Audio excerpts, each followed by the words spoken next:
نو بهرحال پیغمبر صلی الله علیه وسلم فرمایل چې تاسو خپل د ماشومانو نکاح کوئ زینو کې کوشش وکړئ البته د اولاد د هغو چې کوم یو حق ته ازادي الله تعالی غول ورکړ ده د هغې احترام ضروري او لازم دی او البته دې کې دا ده چې ګانا بجانا وغیره د دې اهتمام به سړی نه کوي دې نه به لرې ځان ساتي ځکه چې عبادت دی چې د دې اجر او ثواب ورته میلاو شي او کنه عبادت کې دا سيزونه راغلل د دې خو حضرت په بیانول چې مسائل داسې دي چې وسړي موږ کې اور پسې د بیا دوه درې سندري ویا د ګډا شروع کی نو دا موږ بیا چرته لاړ د دې موږ بیا مقصد څه شي نو دا که شانوي فرمایي دا نکاح یو عبادت دی نو دې کې ګوره دا سندري وغیرہ ویل او ډول او د دې سيزونه اهتمام دا توهین دی د دې عبادت توهین دی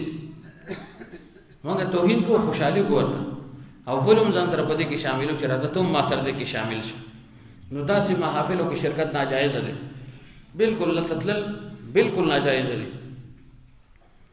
او بیا چې دین ته منسوب یا غلط انتهایی احتیاط پکار دی په دې معاملو کې چې وایي زما په خلک گمراه نشي چرته خلک بیا وایي چې فلانی چلاړ فلانی چتلو نو بهرحال نکاح سنت دی لیکن د سنت په طریقه باندې نو ټول انبیاء د سنت باندې عمل کړ دي سوای د حضرت یحیی علیه السلام نه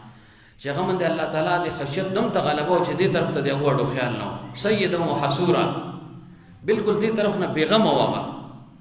او پیغمبر صلی الله علیه وسلم فرمایي چې تاسو نکاح وکړئ ځکه چې دې کې فایده سره اقص للبصر او احسن للفرج چې د سترګې حفاظت ته او د شرمګاه حفاظت ته دی کې نکاح کوي وي او وی فرمایي چې دا انسان لپاره یو اړ دی ډال دی انسان لپاره وی فرمایي چې پکار د تاسو دا نکاح وکړئ لیکن کې اوسړي قدرت نان نفقه نشي ورکولې نور چې کوم ضرورت دي سغنا هغه نشي ورکولې